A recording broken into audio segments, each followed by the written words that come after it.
Hello everyone. आज हम medical के बारे में कुछ जानकारी लेंगे। हम लेंगे एक बुर्जर रोग के बारे में, जिसको हम थ्रोम्बोआंगाइटिस ऑब्लिटरेंस भी कहते हैं।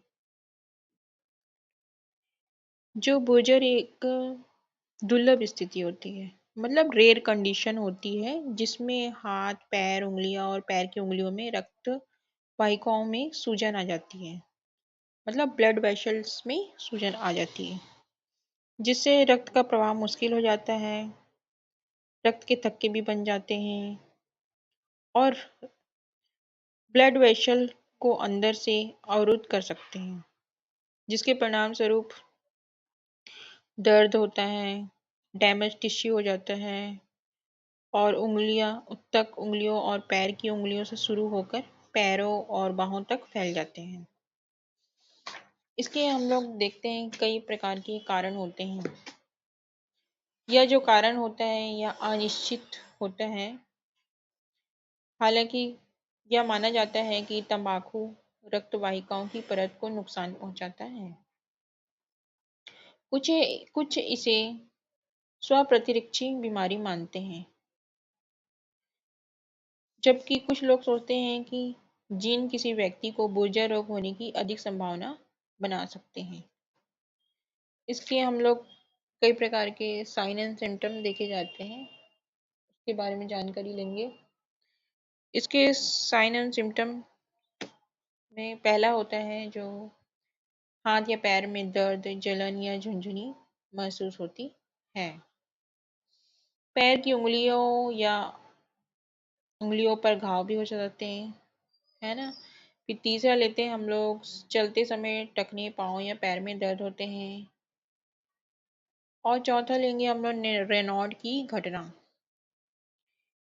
और पांचवा लेंगे चेंज इन स्किन कलर और टेक्सचर। और उसके अलावा भी अन्य लक्षण हम पाए जाते हैं, जैसे मसल्स क्रैम्प होता है। दूसरा होता है blood clot in blood vessels, और इसमें रेड, ब्लू और पेल फिंगर ऑल्टोस में होते हैं। Blue in part of face होता है। कोल्ड और नम फीट और हैंड्स होते हैं। गैंग्रीन भी हो सकते हैं। स्किन अल्सर्स भी दिखाई देते हैं। इस प्रकार के हमारे बुर्जर रोग में ये सब लक्षण दिखाई देते हैं। इसके जो डायग्नोसिस जो हम देखेंगे, निदान जो होता है मेडिकल हिस्ट्री में हम देखेंगे, द हेल्थ केयर प्रोवाइडर रोगी का पहले हिस्ट्री प्राप्त करेगा। उसके बाद उसका निदान करने के लिए उसके साइन एंड सिम्टम जो होते हैं उसकी पहचान करेगा। उसके बाद बीमारी की पुष्टि करने के लिए कोई सिंगल टेस्ट नहीं है इसकी बीमारी के लिए, है ना। अब हम लोग ले सकते हैं इसके बारे में और जानकारी के लिए शारीरिक परीक्षण, फिजिकल एग्जामिनेशन, एलन टेस्ट किया जा सकता है, जिसमें रोगी को मुट्ठी बंद के लिए कहा जाता है। और फिर स्वास्थ्य प्रदाता जो हेल्थ केयर प्रोवाइडर जो होते हैं कलाई की धमनियों पर दबाव डालते हैं रोगी के, और उसके बाद रोगी को मुट्ठी खोलने के लिए कहा जाता है। और जब हेल्थ केयर प्रोवाइडर रोगी के दबाव धमनियों पर दबाव भी छोड़ता है और रक्त को हाथ में वापस आने में जितना समय लगता है वह संवहनी समस्याओं को इंडिकेट करता है। ये हो गया हम लोग का फिजिकल एग्जामिनेशन के बारे में। इसके अलावा भी हमारे पास है, जिसको हम लोग अन्य संवहनी रोगों का निर्धारण के द्वारा इसका डायग्नोसिस कर सकते हैं। क्योंकि बुर्जर बीमारी का कोई निर्धारित परीक्षण नहीं है, क्योंकि नो डायग्नोस्टिक टेस्ट, इसलिए अन्य संवहनी रोग जैसे popliteal arterial atrophic syndrome, systemic lupus और बेहेसेट रोग के कारण ऑक्लूसिव की पहचान की जानी चाहिए। इस तरह की अन्य संवहनी रोगों का डिटरमाइनिंग करके हम हम लोग इसके बारे में इसका डायग्नोसिस कर सकते हैं। अब इसका अगला हम लोग एंजियोग्राम के द्वारा भी हम लोग क्या कर सकते हैं इसके बारे में। यह एक इमेजिंग टेस्ट होता है जिसमें एक कंट्रास्ट माध्यम को इंट्रावेनस में इंजेक्ट किया जाता है और फिर एक सीटी स्कैन या एमआरआई किया जाता है। एंजियोग्राम भी एक धमनी में कैथेटर डालने और फिर एक्सरे छवियों को लेने के लिए एक डाई इंजेक्ट किया जा सकता है। इस परीक्षण का उद्देश्य ब्लड वेसल्स क्षति और परिणाम रुकावट और संकुचन की जांच करना होता है। मतलब ब्लड वेसल डैमेज के लिए और रिजल्टिंग ब्लॉकेज एंड नैरोइंग के लिए किया जाता है।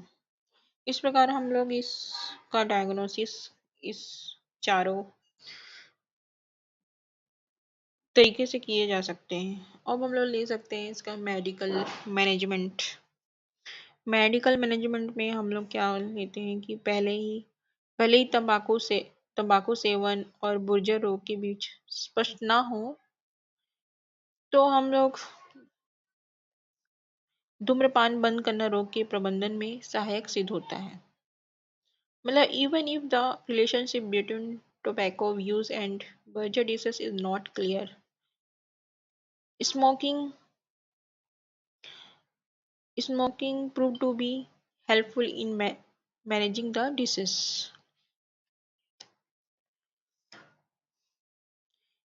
अन्य उपचार दिए गए हैं जो धूम्रपान बंद करने की तरह प्रभावी नहीं है लेकिन फिर भी बुर्जर रोग के संकेत एवं लक्षण को प्रबंधित करने में मदद करते हैं। पहले तो हम लोग ले सकते हैं मेडिकेशन टू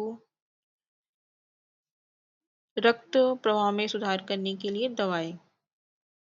मतलब रक्त वाहिकाओं को फैलने और रक्त प्रवाह में सुधार करने के लिए दवाएं ले सकते हैं। रक्त प्रवाह में सुधार के लिए हाथ और पैरों का अंतरायिक संपीड़न कर सकते हैं। Intermittent compression of arm and legs to improve blood flow. रीढ़ की हड्डी में उत्तेजना दे सकते हैं। गैंग्रीनस क्षेत्रों का अंग छेदन कर सकते हैं। इस तरह का हम लोग इसमें मेडिकल मैनेजमेंट ले सकते हैं। सर्जिकल हम लोग इसका मैनेजमेंट ले लेंगे। पहला तो ले लेंगे नर्व सर्जरी जिसमें इस सर्जरी में नसों को काटा जाता है और दर्द को नियंत्रित किया जाता है और प्रभावित अंगों में रक्त का प्रवाह बढ़ाया जाता है and blood flow to the affected extremities is increase. And second हम लोग ले सकते हैं नई रक्त वाहिकाओं का बढ़ना। Growing new blood vessels. नई रक्त वाहिकाओं के निर्माण को प्रोत्साहित करने के लिए दवा दी जाती है। एंडोवास्कुलर प्रोसीजर का उपयोग कर सकते हैं सर्जिकल मैनेजमेंट में। इसमें रक्त वाहिकाओं को खोलने और रक्त प्रवाह को सुधार करने के लिए धमनी में कैथेटर डालना शामिल होता है। इस प्रकार हम लोग इसका सर्जिकल मैनेजमेंट ले सकते हैं। अब हम यहीं तक उसकी जानकारी लेंगे। अब यहीं तक हम लेते हैं। अब अगले कोई दूसरे टॉपिक पे हम जानकारी प्राप्त करेंगे। तब तक के लिए बाय बाय।